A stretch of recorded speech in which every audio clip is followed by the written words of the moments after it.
Good morning again to this third part of the use of determiners. I welcome my students from 11G and 11E, and also my viewers on YouTube. A very warm welcome to all of you. Now, as you all aware, this is your servant and English teacher called Akhlaq Ahmed from AMU. Now, one important point about pronoun just before we move to either and neither. You see, instead of explaining it in words, let's understand it by way of example. Uh, uh, you know, it's here. Yes. Actually, let's take two examples. I am not so weak as he. अब लड़ाई ये है कि यहाँ पे as he होना चाहिए या him होना चाहिए. स्ट्रिक्ट ग्रामेरियंस जो हैं वो कहते हैं नहीं, यहाँ पे ही होना चाहिए ताकि हम पूरा जुमला कंप्लीट कर सकें. यानी ही इज़, सुनिएगा जुमला, I am not so weak as he is weak. अगर हम यहाँ पे हिम लगाएंगे एज हिम इज़ वीक तो फिर वो गलत हो जाएगा. लेकिन यूसेज के हिसाब से इस वक्त जो स्टैंडर्ड जो यूसेज है उसके हिसाब से हिम होना चाहिए. तो अब इन लोगों ने आपस में कॉम्प्रोमाइज़ किया है. अब ये जुमला यूं होना चाहिए, समझ लीजिए. I am not so weak as he is. या तो आप ये कहिए ही इज़, या फिर कहिए I am not so weak as him. ठीक है. अब एक एग्जांपल हम और लेते हैं बस. You are wiser than I. ये भी गलत है. जैसे पहले बताया, ये होना चाहिए you are wiser than I am या you are wiser than me.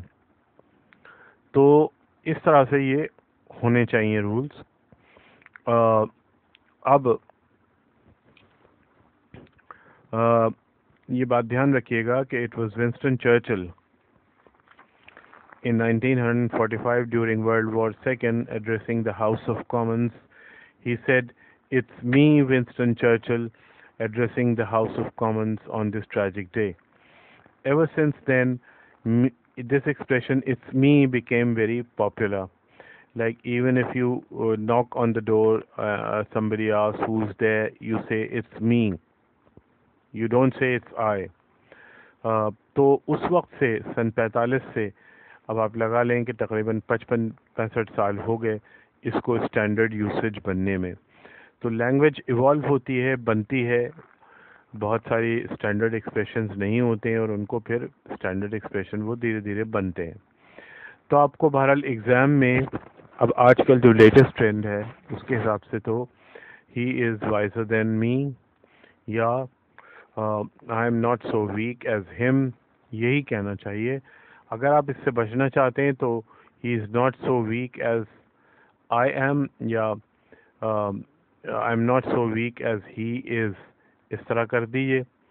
या फिर he is wiser than me या he is wiser than I am. तो मी और हिम का प्रयोग करें, वो ज़्यादा बेहतर है. अब आ जाएं आइदर और नाइदर पे. याद रखिए either and neither are used for both persons and things to refer to two things. For example, either of the two has done it. तो दो लोग हैं यहाँ, इनकी बात हो रही है इसलिए आइदर का इस्तेमाल किया गया है. एक बात. दूसरी बात, either of the two, two के बाद जो वर्ब आ रहा है हैज़, वो सिंगुलर में आएगा. याद रखिए हमेशा अगर आइदर से सेंटेंस स्टार्ट हो रहा है तो. इसी तरह से neither of them is doing it. तो नाइदर से भी अगर जुमला स्टार्ट हो रहा है तो देम के बाद जो वर्ब आएगा वो सिंगुलर होगा, यानी is doing it, are doing it नहीं होगा. हाँ, नाइदर ऑफ देम, देम से यहाँ पे मतलब दो लोग ही हैं, नॉट मोर देन टू. अगर हमें दो से ज़्यादा की बात करनी हो तो हम एनीवन या नन इस्तेमाल करते हैं.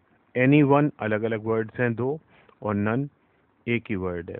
For example, give me any one of these 50 books. अब चूंकि ये 50 बुक्स हैं तो any one of these 50 books, neither of these 50 books या आइदर ऑफ दीज 50 बुक्स नहीं कहेंगे। I have read none of those 40 novels. You see, because it's 40, it's more than 2, so none of those 40 novels. Right? अब उम्मीद है कि आपको ये बात समझ में आ गई होगी, इसको ज़्यादा एलेबोरेट करने की ज़रूरत नहीं है। तो अब हम नाइदर और आइदर से जो सेंटेंसेस ज्वाइन होते हैं उनके बारे में कुछ रूल्स सीखेंगे। देखिए, ध्यान से सुनिए।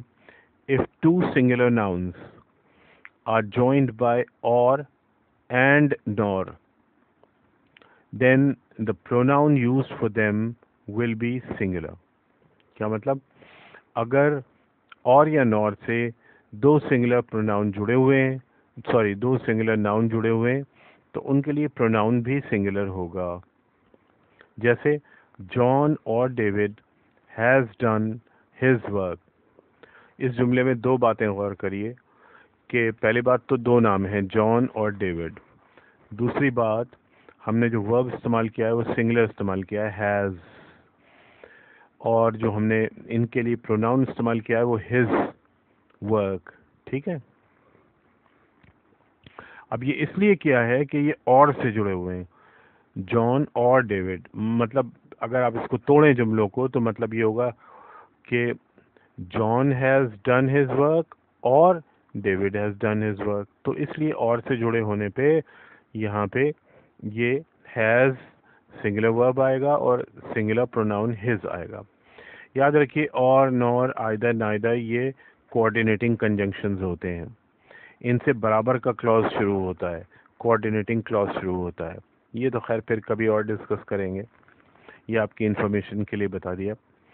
अच्छा, एक और एग्जांपल देखिए। आइदर जॉन और David will sell his books. अब यहाँ पे भी हिज बुक्स का इस्तेमाल किया है क्योंकि ये आइदर और जॉन और डेविड, फिर वही आइदर और से जुड़ा है, तो भी जो प्रोनाउन है वो सिंगुलर होगा। दोनों हमारे नाउन सिंगुलर हैं। इसी तरह से neither Sue nor Nancy has done her work. ये बिल्कुल वैसी ही एग्जांपल है जैसे पीछे आई थी कि वो आइदर से शुरू हो रही थी, ये नाइदर से शुरू हो रही है। नाइदर स्यू नॉर नैन्सी दो लोग हैं, मगर नाइदर से जुड़ा हुआ है और नॉर से जुड़ा हुआ है, तो क्या रिजल्ट आ रहा है? रिजल्ट ये आ रहा है कि वर्ब जो है वो सिंगुलर होगा और प्रोनाउन भी सिंगुलर होगा, यानी हर, बिकॉज बोथ आर विमेन, सो हर यहाँ पे होगा। अच्छा, अब देखें रूल नंबर 2, ये थोड़ा सा समझने वाला है। इफ और and nor join a singular noun and a plural noun, then the number of the pronoun used for them is determined by the second noun। अब मान लीजिए कि और या नॉर से दो नाउन्स जुड़े हैं जिनमें से एक सिंगुलर है और एक प्लूरल है, तो अब हम क्या करेंगे? अब हम वर्ब को किस हिसाब से लाएंगे और प्रोनाउन किस हिसाब से लाएंगे? तो उसका तरीका ये है कि जो भी नाउन बाद में आया है उसके हिसाब से रखा जाएगा। अगर सिंगुलर नाउन आया है तो सिंगुलर वर्ब रखा जाएगा, सिंगुलर प्रोनाउन रखा जाएगा। अगर प्लूरल प्रोनाउन आया है तो प्लूरल वर्ब रखा जाएगा, प्लूरल प्रोनाउन रखा जाएगा। ये एग्जांपल देखिए। आइदर जॉन और his friends with S have done their work. अब देखिए, हमने इसमें हैव और देयर क्यों लगाया? आइदर जॉन और हिज फ्रेंड्स है प्लूरल, इसलिए हमने प्लूरल वर्ब लगाया हैव। फिर उसके बाद THEIR देयर लगाया जो कि प्लूरल प्रोनाउन है। तो ये बाद में आने वाले प्रोनाउन के अकॉर्डिंग हमने किया है। एक और एग्जांपल देखिए। Neither the boys not the monitor brought his book, यानी कि यहाँ पे उल्टा मामला है। यहाँ पे है neither the boys, plural noun पहले आ गया, not the monitor, monitor singular है, ये बाद में आ गया। तो अब ये चूंकि बाद में आ गया तो ब्रॉट देयर बुक्स नहीं होगा बल्कि हिज बुक्स होगा। सिंगुलर के हिसाब से सिंगुलर चलेगा, प्लूरल के हिसाब से प्लूरल चलेगा, चाहे वो वर्ब हो चाहे वो नाउन और प्रोनाउन हो। अब एक चीज और देखिए, if two nouns of different genders are joined by or and nor, the second pronoun will determine the gender of the pronoun used for them। देखिए, दो डिफरेंट जेंडर्स, मान ले मेल और फीमेल, या इवन न्यूटर जेंडर भी अगर आ गया है, और आजकल तो ट्रांसजेंडर भी है, तो एनीवे अगर ये दो जेंडर्स जो हैं, यानी डिफरेंट जेंडर्स जो हैं, वो आइदर और नाइदर से जुड़े हुए हैं, आइदर और नाइदर नॉर से जुड़े हुए हैं, तो इनके लिए फिर चूंकि डिफरेंट जेंडर्स हैं तो जो जेंडर बाद में आया है उसके अकॉर्डिंग प्रोनाउन इस्तेमाल होगा। तो इसकी एग्जांपल्स हम देख लेते हैं। आइदर जॉन और स्यू हैज सोल्ड हर हाउस, यानी either John has sold his house और स्यू हैज सोल्ड हर हाउस। लेकिन स्यू चूंकि फीमेल है और बाद में आया है तो इसलिए हर हाउस का इस्तेमाल होगा। जुमला फिर से सुन लीजिए, आइदर जॉन और स्यू हैज सोल्ड हर हाउस। अब यहाँ पे एक बात और समझ लीजिए कि अगर ये जुमला यूं हो, आइदर जॉन और द गर्ल्स, अब ये गर्ल्स जेंडर भी बदल गया और प्लूरल भी हो गया, तो प्लूरल होने की वजह से अब यहाँ से हैज की जगह हैव आ जाएगा, और अब चूंकि ये जेंडर भी दूसरा है, आइदर जॉन और द गर्ल्स, अब गर्ल्स जब आ गया, प्लूरल आ गया, तो ये तो आपको पहले ही बता चुका हूं कि प्लूरल अगर आ जाए बाद में तो प्लूरल वर्ब आएगा। प्लूरल वर्ब है हैव सोल्ड। अब सवाल ये उठता है कि यहाँ पे प्रोनाउन क्या आना चाहिए। अब चूंकि ये गर्ल्स है प्लूरल में, तो हर हाउस तो कह नहीं सकते, तो यहाँ पे देयर हाउस कहना पड़ेगा आपको, देयर हाउस। अब आई रिपीट, पहला जो हमारा जुमला है, आइदर जॉन और स्यू हैज सोल्ड हर हाउस, क्योंकि फीमेल बाद में आया तो इसलिए हर हाउस। अब यहाँ पे हैज इसलिए है क्योंकि दोनों सिंगुलर नाउन है। अब थोड़ी देर के लिए इसे चेंज कर लेते हैं, जॉन और आइदर जॉन और द गर्ल्स, ठीक है। अब ये गर्ल्स प्लूरल में हो गया। अब हमारे सामने दो चैलेंज हैं, एक तो ये प्लूरल में हो गया तो, और जॉन सिंगुलर में है, तो हम वर्ब कैसे लाएं? वर्ब लाएंगे प्लूरल, क्योंकि प्लूरल नाउन जो है वो बाद में आया है। तो हैव सोल्ड, अब ये हर जो लगाया था वो तो स्यू के लिए लगाया था, स्यू सिंगुलर था, हर भी सिंगुलर है, लेकिन अब गर्ल्स है वहां पे, तो यहाँ पे आपको प्लूरल वर्ब ही प्रोनाउन रखना होगा, यानी कि देयर हाउस। एक एग्जांपल और देख लीजिए, neither Sue nor John has brought his book. तो नाइदर स्यू, अब यहाँ पे फीमेल पहले आ गया, नॉट जॉन मेल बाद में आया। जॉन जो है वो सिंगुलर है, इसलिए हैज ब्रॉट ये सिंगुलर वर्ब यूज हुआ है। फिर जॉन मेल है तो इसके लिए हिज बुक्स का इस्तेमाल हुआ है। अगर हम इसको यूं कर दें, neither Sue nor the boys, तो अब यहाँ पे आपको हैज की जगह हैव करना पड़ेगा, क्योंकि बाद में प्लूरल नाउन आ रहा है तो हैव करना पड़ेगा। ब्रॉट हिज बुक्स की जगह देयर बुक्स करना होगा। देयर जो है वो मेल और फीमेल दोनों के लिए इस्तेमाल हो जाता है, और यहाँ पे मैं बात कर रहा हूँ THEIR, देयर। तो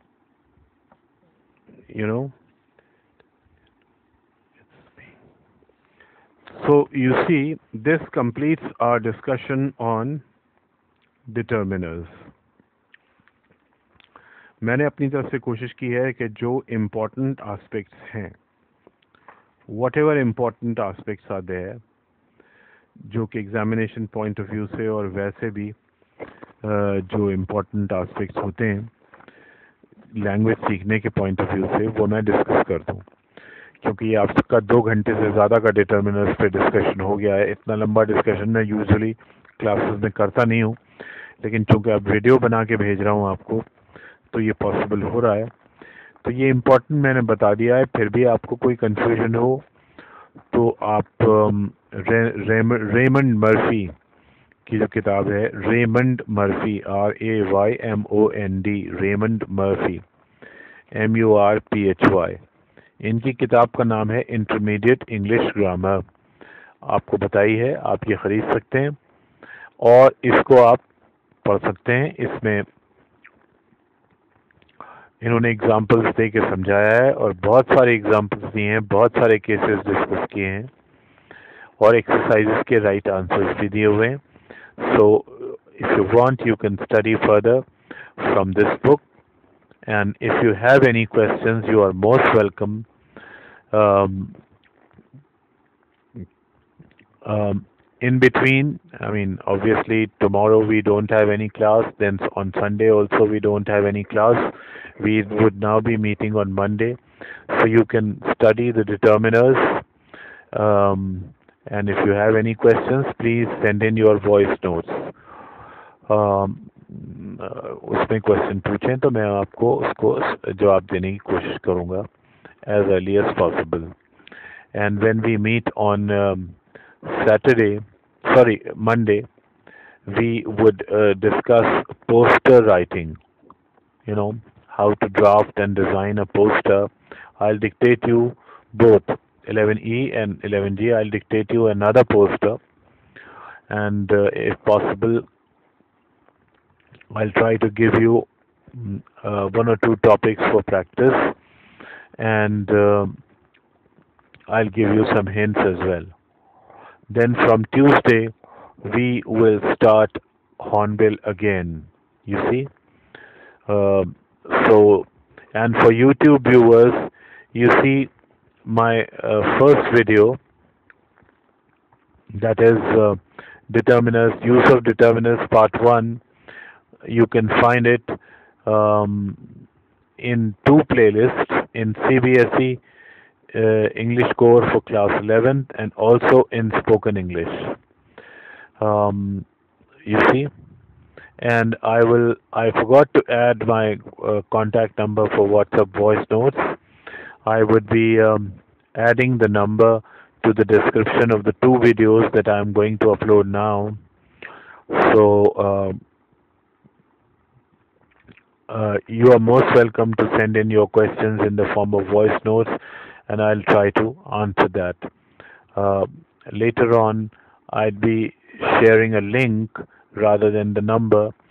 As soon as I get time, that is rather time taking. I'll have to create a group, and then of course its link I'll add to the description. So for the time being, I'll add my WhatsApp number with the description. So remember, you have to send your voice notes only. As far as students are concerned, you can contact me on your respective groups in the form of voice notes. So that's the whole plan. Some of you have raised some other questions. I would try to reply those questions in a different, in a different voice notes. So that's the plan. So till we meet again, take care, stay home, stay safe, and good luck. Thank you very much. Stop recording video button.